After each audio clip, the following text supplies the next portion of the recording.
So, when two chords intersect, then this times this equals this times this.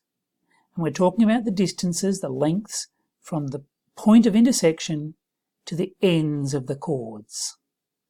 The lengths of one chord multiplied equals the lengths of the other chord multiplied.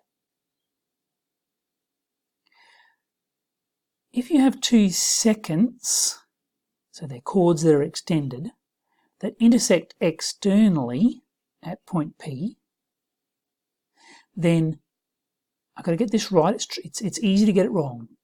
This times the whole length equals this times the whole length. Now it's different from the first case. The first one we were going each side, but here we're going from this point to A and from this point all the way through to B, multiply those, is the same as from this point to D times this point to C, all the way to the external point.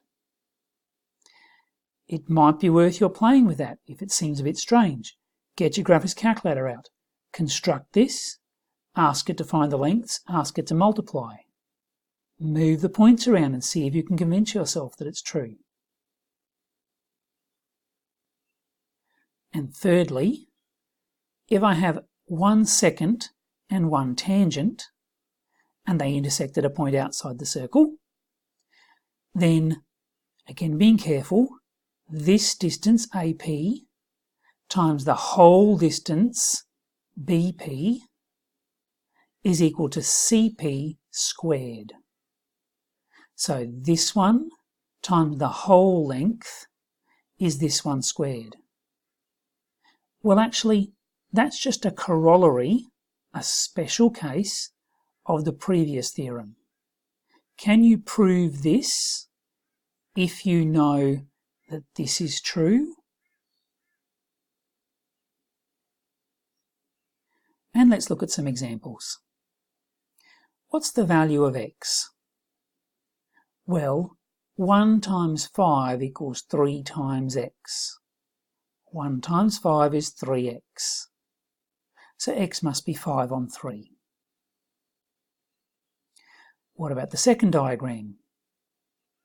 Well, x times, no it's not. So this is the simple mistake that's easy to make. I was going to say x times 8 equals, no it doesn't. 8 times x plus 8, the whole length, equals 9 times 9 plus 19, the whole length, which is 28.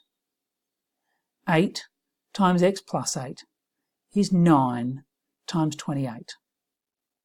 And you can solve that for x and you get 47 over 2. What about the third one?